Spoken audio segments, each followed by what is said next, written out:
Hello, everybody. Dr. Rick Wallace here, dropping in on you. Happy Friday.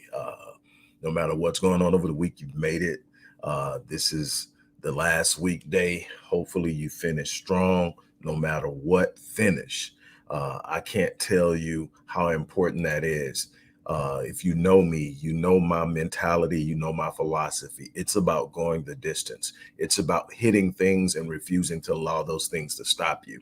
If you are set on finding excellence and greatness and exceptional living without challenge, without friction, without conflict, without struggle, you're going to be gravely disappointed because you'll never find it there. You're going to find it over in the lane of adversity, the lane of challenge, the lane of delay, the lane of setbacks, the lane of heartache and disappointment.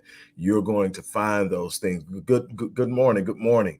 You're going to find those things in the place where challenge exists, but that's where reward is created. That's where greatness is developed. That's where exceptional, extraordinary, phenomenal exists. So again, you have to keep pushing. Before I forget, look, tomorrow is Saturday. I'm going to be teaching this 7-day online business launch, which is the formula I literally use to relaunch and restart my own business career after having some major setbacks back in the 2000s. And I've used it over and over again to create new opportunities, new presentations, new things. And matter of fact, it has led to me having one of the most extraordinary things happen today. I can't share it with you because I've learned that when I put stuff out before it happens, the enemy and energy and everything moves against me. But I promise you, I'm going to share something with you tomorrow that's going to be in alignment with everything that's been happening, like the own podcast, the podcast housed by the own network that I participate in, and so many other things that are happening for Rick Wallace Institutes. But a major event is happening for the Visionetics brand. Rick Wallace brand is for as what I do to help people change their lives, and it's going to be a game changer, and I'm excited about it. And I'm going to leave that there. But I'm going to be teaching this course tomorrow. Now, the course in and of itself is a $400 course, but I've reduced it to $97. This course is actually, as I speak, being changed and sculpted to be an online course within the next couple of weeks or so. So I'm going to transition out of teaching. I can only take 50 people total. I'm going to do it this week, and I'm going to do it again next week. And I'm assuming by that time, all 50 slots will have been taken. And then I'm going to move this course online, and it will be sold for more than $1,000. And it will not have me personally teaching it. It will have the video version of me teaching it. And I guarantee you people are going to buy it. The market has already been tested, but I'm bringing it to you now. Not only am I offering to teach you how to get your business online, off the ground, and started and ready to accept revenue within 7 days. I'm also going to give you my Healing Emotional Trauma course, which is a $400 course, Breaking the Curse of Procrastination course, which is a $1,500 course. I'm going to give you those absolutely free, but you're going to have to sign up. There are only 50 slots left. For less than $100. You're going to get two 400 plus courses, a $1,500 course, and you get to sit in it and do this with me. I'm telling you that there's no reason for you to be sitting where you're at financially. There are too many opportunities out here. There's too many ways to monetize your skill set, monetize other people's inventions, products, and services. And there is absolutely no way that you should be where you are. I'm not telling you this is a get rich quick scheme. That there's no instant $1 million. There's no instant six figures. But what there is a pathway to both if you're willing to put in that type of work and make that type of investment, develop the knowledge that it takes. There's a scaling to get to different things. I started out with the mindset, if I could just make $5 online, that would be proof enough to me that I can make $1 million. And so that started the process. Well, I want to teach you how to make way more than $5.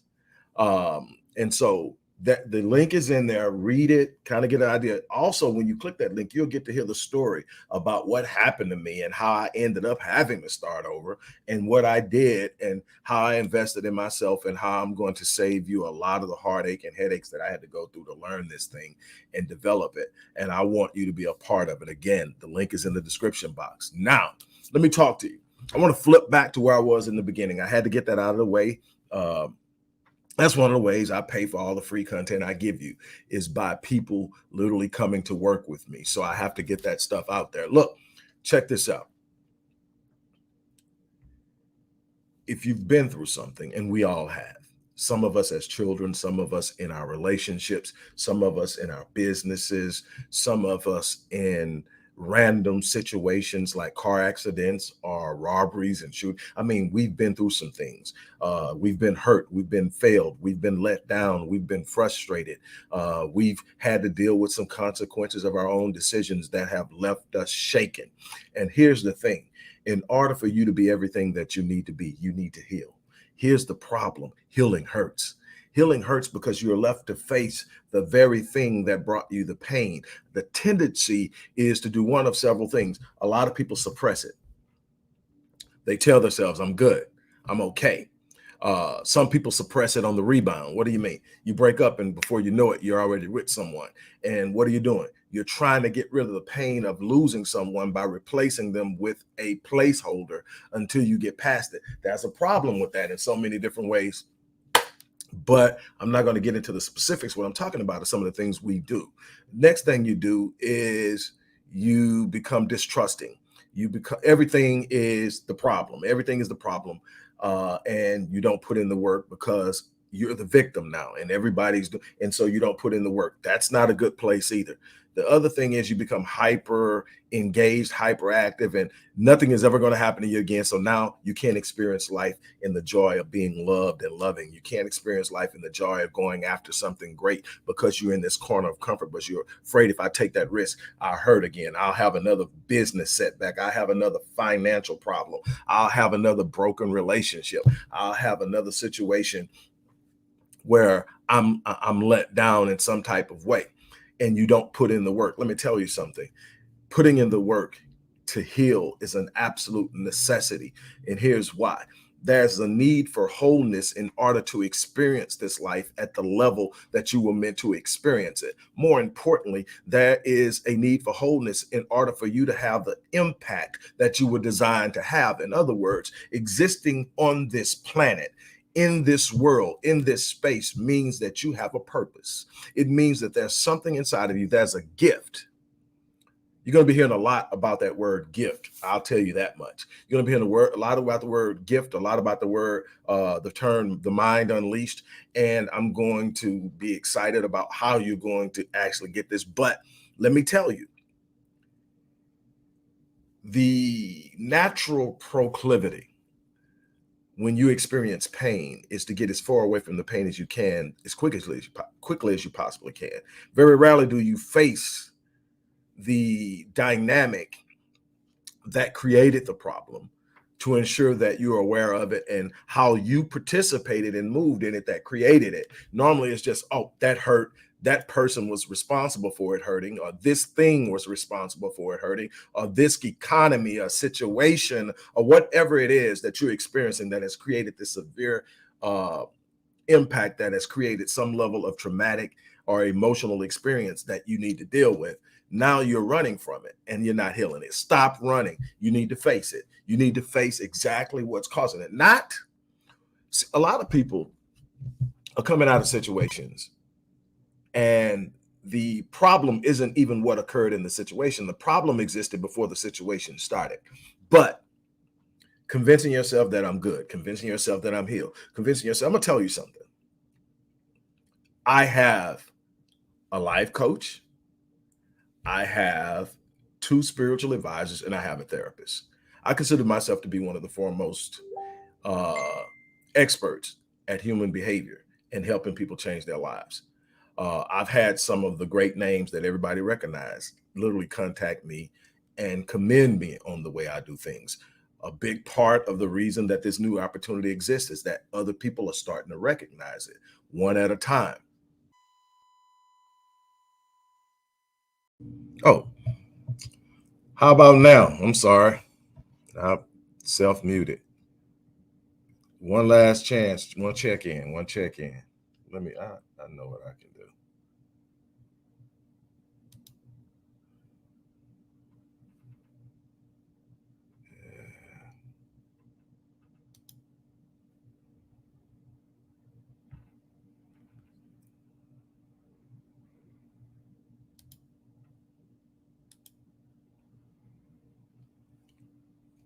Okay, good, good, good.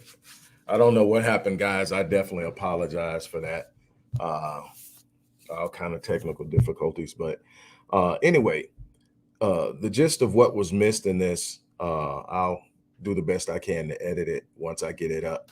But the gist of this is there's a need for healing. There's a need for us to revisit those things that caused us pain. Simply, simply thinking that time is going to heal all wounds is a very dangerous uh, endeavor. Uh, Time does not in and of itself heal our wound. Time is a part of a necessary element and component of the dynamic or equation of healing, but in and of itself, it doesn't heal. Healing requires engagement. Healing requires being in the proper environment. Healing requires that you are able to sit up and be in a place that allows, if you take a wound, an open wound, and you put it in the wrong environment, it will get worse. It will get infected. You could literally die from something that wasn't that lethal initially because you're not in the proper environment. Here's the problem with emotional and psychological wounds. Emotional and psychological wounds will tend to put you around people who are toxic, that are more dangerous to you, and will take something that wasn't that devastating and expand the injury or do what we call re-injury, traumatic re-injury, and then you actually end up worse because you didn't put in the work the first time. In other words, you got this cascading, evolving, and advancing reality in which you did not put in the work and the time, the energy, and the effort to heal. And what you're doing is attracting people. Energy resonates with like energy. So if you're down here in the same space with the people who are bitter, people who are hurt, people who are angry, people who are envious, people who are jealous, people, all the people that have had issues that they didn't deal with are going to be hovering around 250 hertz or lower.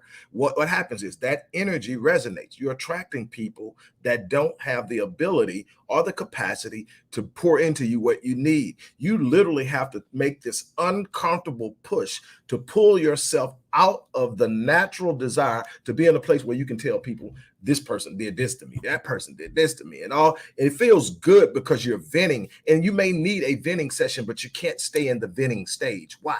Because the venting creates a negative energy. The venting keeps reminding you of the pain. The venting doesn't provide the outlet to do the necessary things to make sure that that type of person doesn't have access to you anymore. The way that you do that is you find people who can see the things in you you may not be able to see for yourself. You speak of yourself in a way that you may not feel at the time. You've got to talk to yourself. Why? Because as you declare in your life, you manifest. Words have so much power. Your self talk is literally setting the stage for the manifestation of your reality. What are you saying about yourself? I'm hurt. I'm damaged. Well, why am I hurt? I'm damaged. They didn't love me. Well, why didn't they love you and care about you? They did this. Why am I this? Because I'm just a bad business person. I'm just bad with money. I'm just all these things we tend to say as a repetition of our interpretation of a past reality opens up the stage for how we move forward. Because what we're doing is we're constantly through our self-talk enforcing the subconscious idea of who we are, our self-image. And if we don't change that, we don't change our behavior, we don't change how we perceive ourselves, and we will never demand more of someone else in the way that they handle us. And we have to tell ourselves something about ourselves we may not believe. You're beautiful, you're gorgeous, you're powerful, you're strong, you're smart, you are equipped. Man, I have stood up and said for the last 4 or 5 years, I'm debt free. Guess what? By the end of this year, I will literally be debt free. Why? Because the mindset creates the behavior. I'm not creating any more debt. If it can't be purchased, it's not needed right now. And so I'm building towards something because I'm going somewhere, and you have to tell yourself it's about that type of power. That's the thing you do. What are you telling yourself about yourself? That's a part of the healing process. How many times you say I'm miserable? How many times you say I'm hurt? How many times you say I'm getting stronger? How many times you say I'm getting better? How many times you say I've got this? How much energy and effort have you put into releasing it? One of the hardest things for us to do is release it. Why? Because we feel like we're not holding the person who harmed us or the situation accountable. Let it go. Because the bottom line is we're dealing with people, and people will or will not. They're either going to acknowledge they did something or they're not. They're either going to try to make amends for it or they're not. They're either going to try to be better or they're not. You can't spend the rest of your life trying to make somebody be accountable. What you're going to have to do is sit them and say, I learned. I understand. I'm going to be better. Here's the thing I have found in and of myself that no matter what I've gone through, that just simply raising my level of accountability and what I've experienced reduces the chance of it happening again. Being willing to look at myself and say, that was something you could have done to stop it. And if that's something I could have done to stop it, then I take the responsibility. Why? Because I could have stopped it. Whether I should have stopped it, whether something went wrong, whether it was a bad business decision, whether my partner screwed me, whether another business screwed me, whatever happened in business, whether it's a personal friendship, whatever happened, at the end of the day, was there an opportunity for me to sit up and say, hey, this is probably not going to turn out good, and I probably don't need to do this? And I sit up and said, man, I'm gonna go for it. If that's the case, then it's on me. Start to pay attention to your intuition. God gave it to it for a reason. It's powerful. We don't use it. I recommend reading Malcolm Gladwell's book, Blink. It will open you up to the power of your intuition in a way that you've never imagined. It will bring you to a point in a place where you'll start to go, wow, I didn't realize God gave me something so powerful. The problem is, in our mindset, we have become to trust our reason, our rationale, and our intellect so much that we think we're smarter than God. We think we're smarter than our intuition. We think we're smarter than our spiritual awareness. And so what we'll do is we'll get a feeling about something and push it to the side. I don't know how many times I've had clients that tell me, I never saw it coming. Every time they saw it coming, they ignored it. So all of these things are a part of healing. The more healed you become, the more powerful your intuition. And while women are literally geared towards intuition more, your brains move from left to right. Men, our brains move from front to back. And so we don't operate on the same wavelength from a neurological perspective. How we see life, how we move in life. You're more spiritual. You tend to be more guided by emotional awareness. And in that sense, we're more guided about what we can do with our hands, what we can accomplish. What we do in our work heavily defines us. That's why when you get a man who can't find a job, or a man who is injured and can't work for a while, or a man who is incapacitated, he goes into deep depression. Why? Because his identity is associated with what he can accomplish. And if he doesn't find a way to find worth in something other than that, he's going to have a rough hold of it. So those are different things. But men still have intuition, not as strongly and as acute as women, but you can develop it. You can develop it by spending more time in a spiritual state, by spending more time before God, by spending more time engaging God, by getting out of your emotions so much and moving into a higher level where you are literally, when you start talking about gratitude on a regular basis, I don't care what you're going to, I'm telling you, it lifts a lot. I mean, I've gone through a lot in the last year. And if it wasn't for my desire to be grateful every day, it would have broken me. Honestly, it would have broken me because it was that emphatic. But what it was is I decided I'm going to wake up and I'm going to be grateful. Doesn't mean every day was great. Doesn't mean that I haven't had my moments. What it means is when I look at the level of what I've had to move through and overcome just so many things, business and personal and everything coming at one time, and the demand to nail it, or the consequence is, and all of these different things. And I said, I'm thankful. But see, the moment that I say I'm grateful, just the word saying I'm grateful and then saying thank you following it is putting me at 500 hertz on the hertz scale. 500 hertz. My energy is at 500 hertz. All that negative stuff I was telling you about earlier, envy, strife, jealousy, bitterness, anger, all that stuff, that's down at 250 and lower. Guess what happens as I move up? I move myself from away from that, where it doesn't attract that, where it's not a part of my everyday encounter. Now it'll wheeze in, and all I have to do is make sure I'm where I'm supposed to be, and it can't have the same impact on me because I'm not on the same frequency. In other words, what? Energy attracts like energy, and energy merges with like energy. And that's why you can see me moving and doing the things I do. And it's simply saying I'm not going to be down there. I'm not going to wallow in anything a long time. I have a 90-second rule. The 90-second rule is when something hits me, bad news, and we live in a world where information coming like this, text messages, emails, and all of it's not good. And I got 90 seconds from the time I see something I don't like to process it, have my feeling, feel it. I tell people, feel the emotion. Let the emotion, because the emotion is telling you where you're at. The emotion, if it feels bad enough, it's telling you you don't want to feel this again. You don't want to keep feeling this. So what are you going to do about it? Now, I don't use the emotion to tell me what to do. I use the emotion to tell me something needs to be done. Emotions are indicative of a situation or space. Some emotions are good, love, joy, happiness, all that stuff. But then some are bad. But what happens is I'm using that space in this emotion to tell me, you don't like the way that feels, do you? Now, what are you going to do about it? Then I get through the emotional part of it. I've got a total of 90 seconds. Emotion, process, vent. I might vent to myself. I might vent to God. Very rarely do I vent to friends because I only have 90 seconds. I ain't got time to call nobody. So it's normally venting to myself, venting to God, and then saying, saddle up. It's time to do something about it. What's going to happen? What are you going to do? Are you going to sit there? Are you going to wallow in it? Are you going to whine? Are you going to complain? Are you going to stud up, man up, shoulders square, head up, and go out and make something happen? And every time my decision is going to be go get it. And it's going to be a process, and it's not always going to be easy, and it's not always going to just lay down for me. But what I know is if I just sit there and wallow with it, it will chew me up. It will spit me out, and the world will literally be okay with it because that's real. That's the reality of it. So, what I'm trying to get you to understand is there's a need for you to put in the work. It hurts.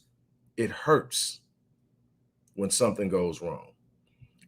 Healing hurts when you're trying to overcome or recover from something that goes wrong.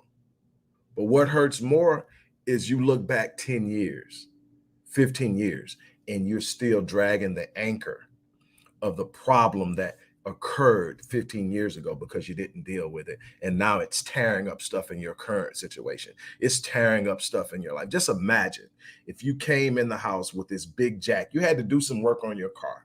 And you got this big jack, and you got the handle in the jack, and you're trying to move around in your house, and you got all these nice, beautiful things, but you're knocking them over, and you're destroying them, and you're damaging them, and you're hitting the kids with it, and you're hitting your husband with it, or you're hitting your wife with it. And all of a sudden you looked around, everybody's banged up because you didn't put down what you should have put down long ago.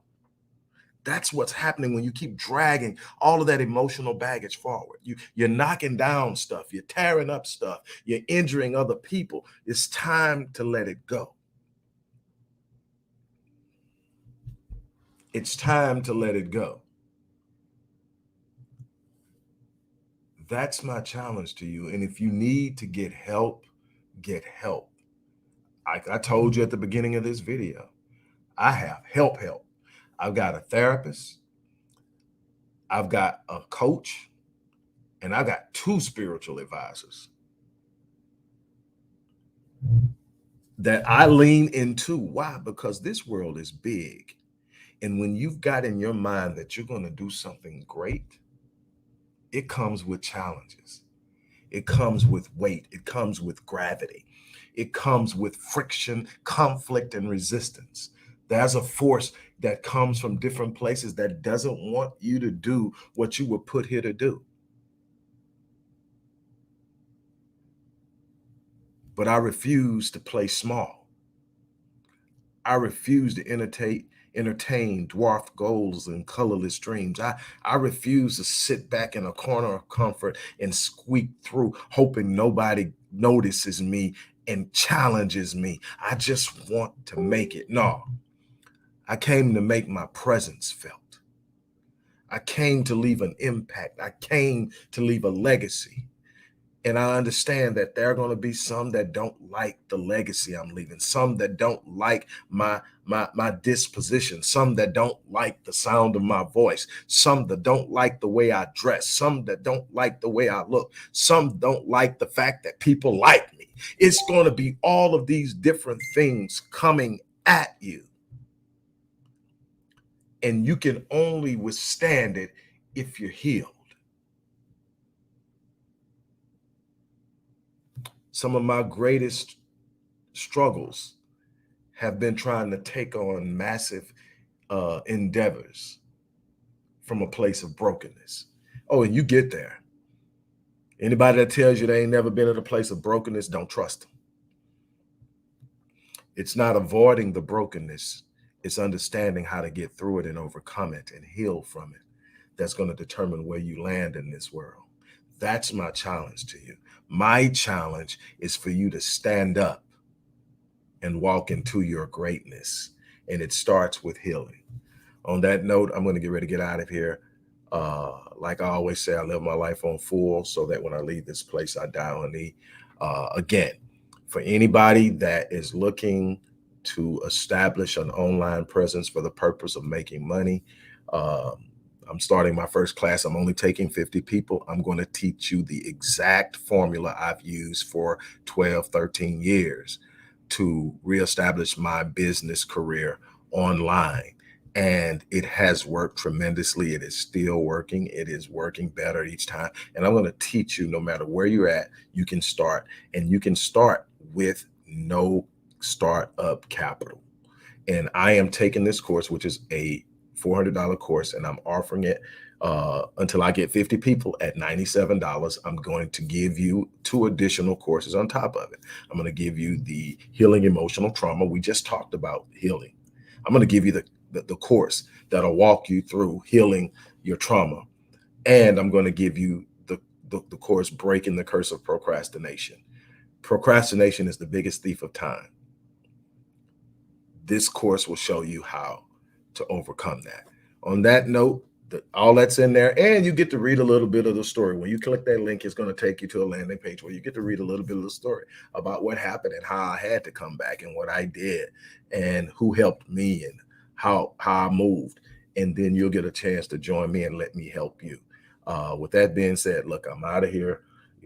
You guys have an unbelievable day. Thank you guys for putting up with the technical difficulties. I think we got it straight. I'll wait till it finishes loading, and then I'll go and I'll try to edit that technical glitch out, and the people who will follow won't have to deal with it. But thank you guys for putting up with it and sticking with me throughout it. I wish you the best. Have an unbelievable weekend. Let's make life worth living every day is my challenge to you. On that note, I'm out of here. You guys have an unbelievable day.